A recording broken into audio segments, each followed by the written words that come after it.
स्वागत है आपका YouTube चैनल दिव्य सागर पर।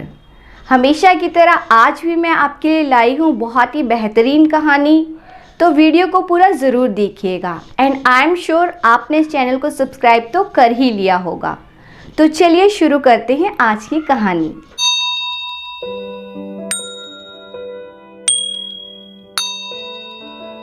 समय बीत रहा था, लेकिन तेजपाल कभी अपना सपना नहीं भूल पाया और ना ही उपहास के डर से उसने किसी को अपने हंसने रोने का रहस्य बताया।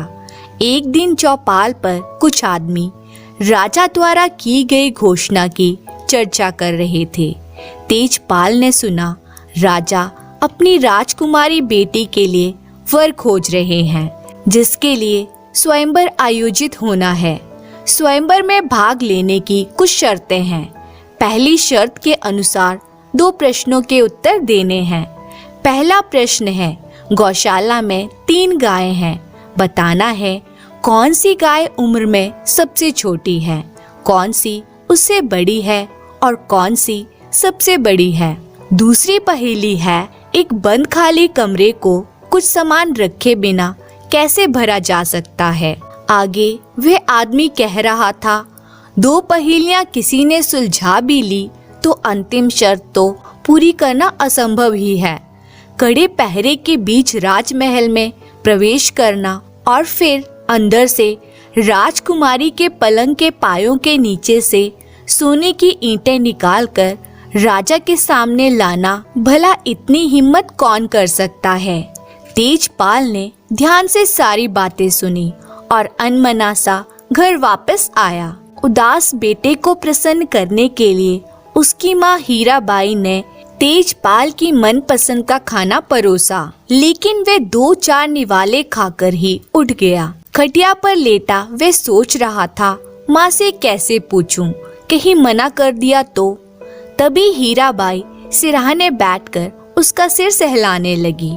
अचानक तेजपाल को अपना सपना याद आ गया और वह हंसने लगा, लेकिन माँ खुश होती इससे पहले ही वह रोने लगा। उस दिन हीराबाई ने कारण जानने की जिद कर ली।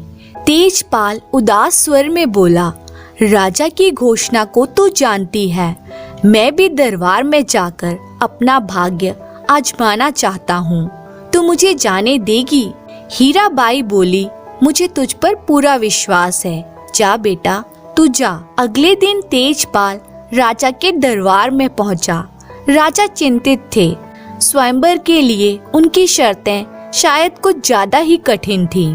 अभी तक कोई भी युवक सफल नहीं हो पाया था। तेजपाल की वेशभूषा राजा को अजीब लगी, फिर भी कुछ सोचकर उन्होंने उसे गौशाला में भेज दिया, जहां 3 गायें थी। तेजपाल ने राजा से गायों को 2-3 दिनों तक अपनी देख रेख में रखने की अनुमति ली। उसने गायों को 2 दिनों तक भूखा रखा। तीसरे दिन मैदान में घास का ढेर रखा और उसे चारों ओर से बांस और रस्सी से घेर कर थोड़ा ऊंचा बाड़ा बना दिया। फिर वे गायों को ले आया। एक ही छलांग में घास तक पहुंचने वाली गाय उम्र में सबसे छोटी थी। कई बार उछलने की कोशिश करने के बाद पहुंचने वाली गाय उससे बड़ी थी और गिरते पड़ते किसी तरह पहुंचने वाली गाय सबसे बड़ी थी, जो बूढ़ी हो गई थी। तेजपाल के उत्तर से राजा संतुष्ट हुए। दूसरी पहेली सुलझाने के लिए तेजपाल राजा से कुछ समय लेकर घर आ गया। उसकी समझ में नहीं आ रहा था कि बिना कुछ रखे खाली कमरे को भला कैसे भरा जा सकता है। सोचते सोचते एक सुबह अचानक उसे इसका भी हल मिल गया। वह राजा के दरबार में पहुंचा। राजा उसे बंद खाली कमरे में ले गए। तेजपाल ने कमरे की सारी बंद खिड़कियां और दरवाजे खोल दिए। कमरा सूर्य के प्रकाश से पूरी तरह से भर गया। राजा तेजपाल की बुद्धिमानी से हैरान थे। उन्होंने उसे तीसरी शर्त पूरी करने के लिए कहा। कुछ दिनों की मोहलत लेकर वह फिर घर वापस लौट आया। माँ के साथ मिलकर तरकीबें सोचता रहा। हीराबाई अपने बेटे के लिए चिंतित हो रही थी। लेकिन तेजपाल ने हार नहीं मानी। उसने अपने वेश बदल बदल कर राजमहल के आसपास कहीं से भी महल में प्रवेश करने की संभावना ढूंढी और एक योजना बना डाली। तेजपाल ने महल के पास घुड़शाला में घास ले जाने वाले एक आदमी से दोस्ती कर ली। वह आदमी अच्छा इंसान था। तेजपाल ने एक दिन उसे विश्वास में लेकर सारी बातें बताई और बोला, मुझे घास की गट्ठर में छिपाकर महल के पास पहुंचा दो। उसकी बात मानकर उस आदमी ने उसे महल के परिसर तक पहुंचा दिया। वह घास के ढेर में छिपा रात होने की प्रतीक्षा करता रहा। अंधेरे में कोई आसानी से नहीं देख सके, इसलिए उसने काले रंग की पोशाक पहन रखी थी।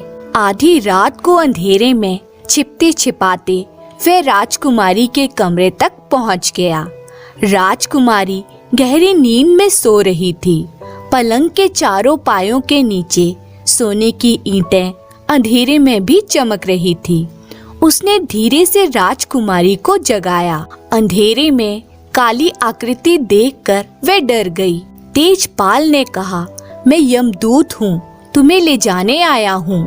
राजकुमारी डरते डरते बोली, मेरा विवाह होने वाला है, मैं जीना चाहती हूँ, मुझे छोड़ दो। तेजपाल ने कहा, मैं तुम्हें छोड़ भी दूं तो यमराज दूसरे दूत को भेजेंगे, वे तुम्हें ले जाएगा। यदि तुम मरना नहीं चाहती तो तुम सामने रखे संदूक में छिप जाओ, वे तुम्हें नहीं खोज सकेगा।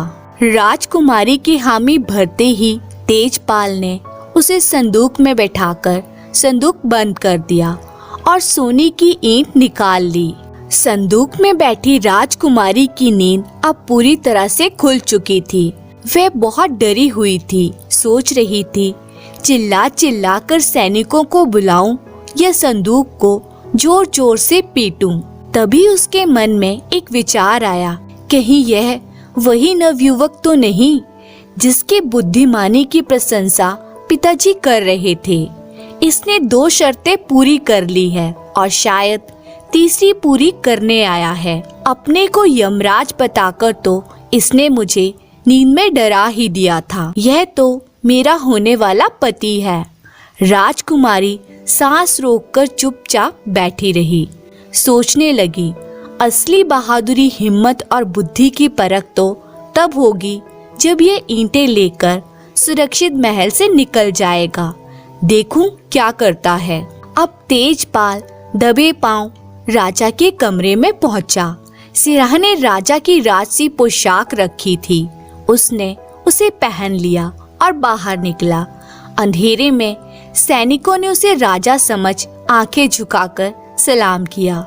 राजकुमारी ने सुना तेजपाल सैनिकों को आज्ञा दे रहा था, कोचवान से गाड़ी निकलवा कर राजकुमारी के कमरे का संदूक रखवा दो, मुझे अभी प्रस्थान करना है। हुक्म सुनते ही कोचवान गाड़ी ले आया और उसमें संदूक रख दिया गया। राजा का वेश धारण किया हुआ तेजपाल राजमहल से दूर निकल आया। अपने घर से कुछ दूरी पर उसने गाड़ी रुकवाई, संदूक उतरवाया और कोचवान को लौट जाने की आज्ञा दी। उसके चले जाने के बाद उसने राजकुमारी को संदूक से बाहर निकाला और बोला, डरो मत, मैं तुम्हें तुम्हारे पिता के पास पहुंचा दूंगा। राजा की शर्त ही ऐसी थी कि उसे पूरी करने के लिए मुझे ये सब करना पड़ा। अब मुझे डर है कहीं तुम्हें यहाँ लाने के अपराध में राजा मुझे दंडित न करें। राजकुमारी तो सब कुछ समझ चुकी थी। हंसते हुए बोली, पिताजी से तुम्हारे लिए क्षमा मैं मांग लूंगी। तेजपाल राजकुमारी को लेकर घर आया। दोनों को देखकर हीराबाई ने ढेरों सवाल पूछ डाले, लेकिन तेजपाल ने कहा, थोड़ा धैर्य रखो, सब बता दूंगा। तभी अचानक उसे अपना सपना याद आ गया। वह हंसने लगा, लेकिन यह क्या, अगले ही पल उसकी आंखें भर आई। राजकुमारी ने कारण पूछा, लेकिन तेजपाल क्या बताता। उधर सुबह होते ही राजमहल में राजकुमारी को नहीं देख कोहराम मच गया। सभी परेशान थे। अचानक राजा की नजर पलंग के पायों पर पड़ी और वे सब कुछ समझ गए। उन्होंने सैनिकों को तेजपाल के घर भेजा।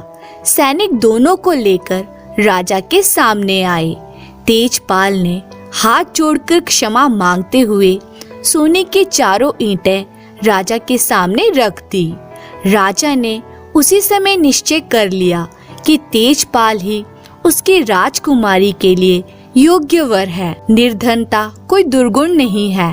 तेजपाल ने अपनी हिम्मत, बहादुरी, बुद्धि और शराफत से स्वयं को असाधारण सिद्ध कर दिया था। राजा ने बड़ी धूमधाम से राजकुमारी का विवाह तेजपाल के साथ कर दिया। अब तेजपाल अपने हंसने रोने का रहस्य सबको बता सकता था। उसका सपना सच हो चुका था और अब केवल हंसने का कारण था, रोने की कोई वजह नहीं थी। धन्यवाद।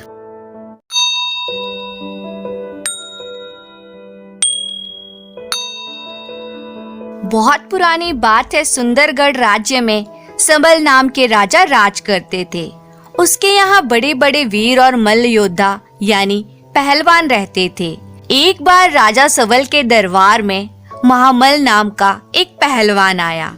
वह कई राज्यों में कई पहलवानों को हराकर पुरस्कार उपाधियां प्राप्त कर चुका था। दरबार में पहुंचते ही महामल ने राजा सबल को संबोधित करते हुए कहा, राजन, आपके राज्य में यदि कोई मल्ल योद्धा है तो उसे बुलवाइए।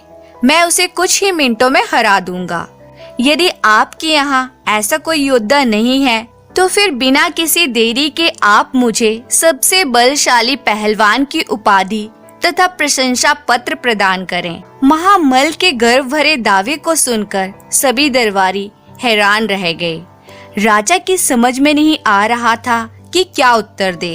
तभी एक मंत्री एकाएक उठकर यूं बोला, दया निधान, हमारे यहाँ के चंड प्रचंड दो दंड गोलमल के सामने कोई भी मल्ल योद्धा टिक नहीं सकता।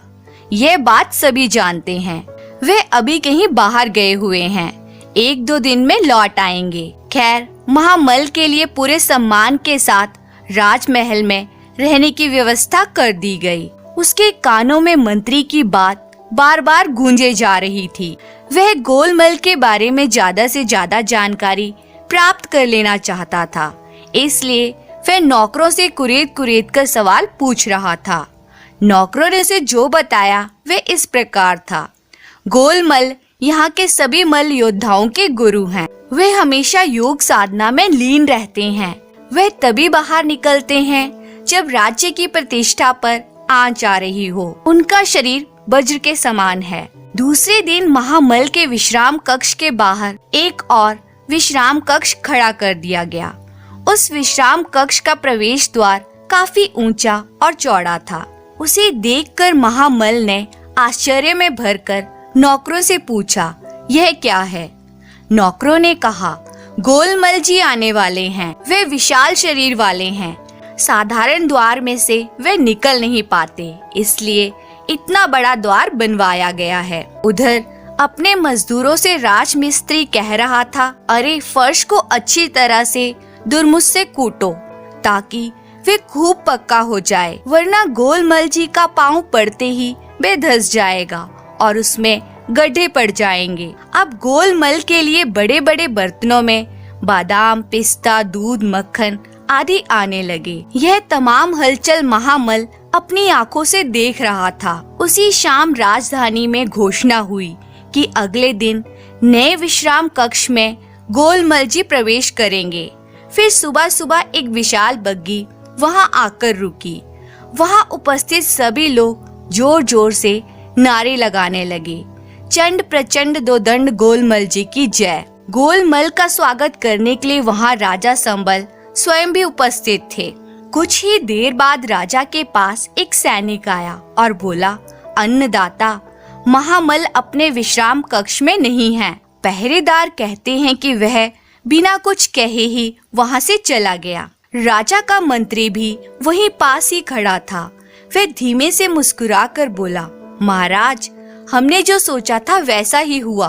महामल हमारी गतिविधि से इतना भयभीत हो गया कि वह नगर छोड़कर भाग निकला। वह अब तक हमारे राज्य की सीमा भी पार कर चुका होगा। और इस तरह से मंत्री की चतुराई से महामल बिना पहलवानी किए ही वहां से भाग गया और इसी तरह से राज्य की प्रतिष्ठा भी बनी रही। इसे कहते हैं सांप भी मर गया और लाठी भी न टूटी। धन्यवाद।